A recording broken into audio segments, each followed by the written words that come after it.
Greetings everyone, in this video I'll be sharing with you a quick and easy Grimdark colour recipe to get your Krieg army tabletop ready.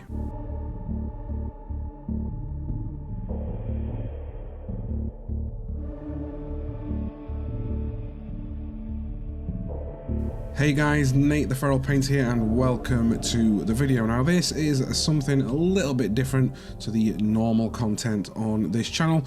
Recently, especially since Christmas, I've been getting a ton of comments, people asking, you know, can you release a couple of army painting videos and like quick and effective ones rather than the in-depth recipes that I tend to go into in the Grimdark style. And of course, I like to try and get something for everybody on this channel, so I thought I'd make this video as I know the Krieg are quite popular and I've been getting a lot of questions, you know, what's the fastest way to paint them but still make them look a little bit grimdark, and hopefully in this video I'll have answered that question. But for all my avid viewers of this channel, don't worry, I've still got another Krieg video up and coming straight after this one where I do go a little bit more in depth and teach you some more techniques. So if you do like this video and you want to push that army painting that little bit further with your Krieg army, then make sure you do hit that subscribe button so that you don't miss out on that video. So when it comes to quickly and effectively painting an army, where's the best place to start? Now, I always try and cut corners and speed up processes and cut steps out, especially when it comes to something like speed painting. Now, obviously there's tons of videos out there, people using contrast methods and all that sort of stuff, but I don't tend to really like them slap chop videos, and it's just not a look that I really enjoy. But to start something like this but still have it looking fantastic and effective, especially in the Grimdark style, then obviously everything can start with the primer. Now in this video, obviously, because I don't have the rattle can version of the wolf grey, I did have to use an airbrush. However, Army Painter and some Citadel and other brands do have colour matches to this wolf grey, and that's a great starting point because one, the majority of our model is that colour, and secondly, it's going to prime our miniature and also be our base coat colour for his robes. And literally all we've done there, rather than prime it in a black and then try and put some other colour over top of it, which you can do, there's no problem with that if you're not keen on rattle cans, we've literally done two things with one single action. Now obviously in this video I have just quickly worked my way around a grey primer with the airbrush of the wolf grey just to get that colour that I needed to do. It's just because I didn't have the rattle can, I've had to do that one extra step. You can follow along the exact same as this, or if you want, if you're painting a massive batch of these and you want to prime them and apply your base coat colour, then this is the place to start. Now because we've got that nice primed and that base coat colour of the wolf grey down, and because it is like a nice desaturated blue which is perfect for the Grimdark style, it's also going to allow us now to use speed paints over the top of it, and that's what I'm going to use to base coat everything out pretty much on the rest of this miniature, starting off with all like the brown and leather sections. For this I've used Army Painter's Speed Paint Dark Wood. Alternatively you could use something like Citadel's Karak Sewer, and because it is a speed paint, it's going to leave you some nice highlights without going back in there and having to like re-highlight everything up. There is a little step that I did add to the leather just to make everything pop. Again, it's an optional step, but in my eyes it takes a few seconds just to dry brush something like sKrag brown or a lighter brown over the top of those leather sections just to make everything pop that little bit more. But it's just a really nice, fast and effective way of getting some colour down and also achieving some highlights with those speed paints as well. A black speed paint was also used to block out any of the other areas like his gun and the breathing apparatus pipe that comes from his mouth. There might also be some alternative details on there that you might have to just quickly go in and manually paint, such as I believe it's some sort of sleeping bag or something that he's got on his rucksack, and this was just painted in Citadel's Karak stone, and it's just a case of base coating this out. There's no highlight stage or anything like that, it's just literally blocking out colours at this stage. And then Army Painter's Plate Mail Metal was used for all these silver metallic areas, and again when I'm applying it to to the armor, and you'll notice that obviously I did use the brown contrast paint or the brown speed paint to go over the armor, and this is going to act as a little bit of a rusty undertone, pushing more into that grimdark aesthetic. And you can either dry brush these on, or like I've done, is just very lightly and just very messily just put some scratches and stipples onto those areas where all his armor is, or some of these silver metallic areas, and that brown will just show through, giving the appearance of like rust and just years or whatever of wear and tear on his armor. And doing this scratchy, messy style for the metallic areas is also even quicker than actually going in and manually painting out every single panel in the silver itself.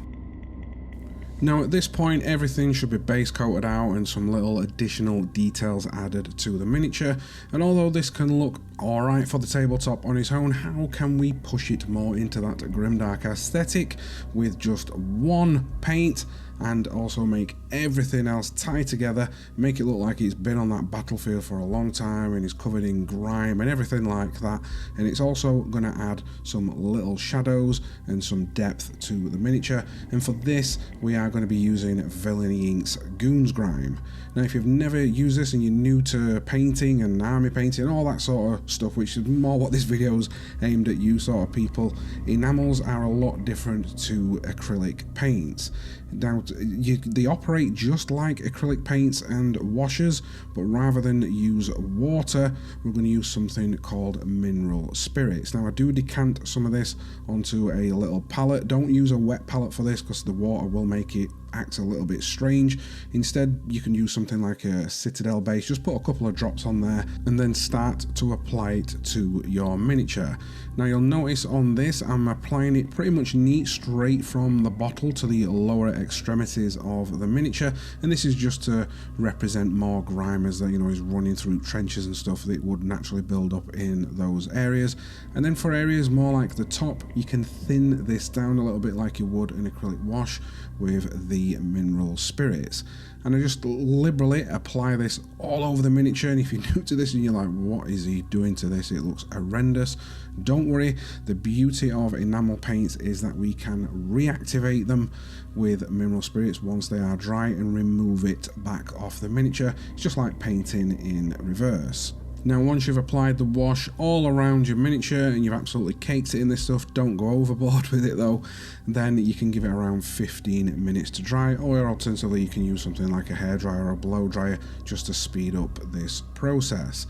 And once it is dry to a matte finish, then you can start to come in and remove that back off the miniature. And to do this you can use something like a Q-tip, or like what I've got, which is a makeup eye brush sponge. It's not a brush, but it's like a makeup applicator that a lot of women use. You can typically get packs of these off Amazon, like 50 for a couple of dollars or pounds here in UK. And I just lightly moisten it with the mineral spirits, and when you dab it on, that's going to reactivate that paint what's there, and you're just able to lift it back off. But I advise using first just light dabbing motions. We don't need to varnish the miniature or anything like that at this stage. If you use the light enough pressure, then that's just going to be enough, and just take your time with it and just start to work your way around lifting it off, leaving some into the crevice areas. And then once you've done that and you're happy with it, or you can even do it with a brush itself just to create some streaks. I tend to go back in once I've done a general cleanup with a brush with some mineral spirits on, and just pull some of that grime back out of the crevice areas and create some streaks. Again, use a blow dryer to dry up, or if you're doing army painting, by the time you've got to your last one, your first one's gonna be dry. And then now you are left with a dirty, grimy Krieg soldier. And the beauty of Villainy Inc.'s Goons Grime as well, you'll notice on some of the close-up shots that it does leave this like granular effect, really subtle granular effect, which is perfect for the actual type of look that we're trying to achieve with this miniature. And that pretty much it, that's it, and that's how fast it is, just using a couple of paints, and then you've got something completely different to your normal standard contrast paints, something that's more befitting to the actual universe and the tabletop gaming, whatever it is. I don't really do gaming, but you know, doing it this way and just cutting out some steps and just making those little adjustments and applying a couple of different products, then we've got something that looks truly unique and where it belongs in the Grimdark universe. Again, for all you guys guys that are typically used to my normal type of videos where I go quite in depth with certain techniques and using crazy products and stuff, obviously I've got another video coming on the Krieg, and that one uses no oils, enamels or anything like that, but still leans into the grimdark aesthetic, and so you might be able to pick up some hints and tips from that. But I can also announce in this video as well, I am currently working on another project because I am affiliated with the Grimdark Compendium. I am working on a huge project over there for the actual Krieg themselves, so if you're interested in that and you really want to go to town with the grimdarkness and the grimdark universe of the Krieg, then stay tuned because I'll be announcing that a little bit later on, maybe next month or in the upcoming future. So I've been Nate the Feral Painter. I'd like to thank you for coming along and watching this video. Please remember to rate, comment, subscribe and all that sort of jazz. And if you've got any more questions, then just feel free to let me know in the comment section below.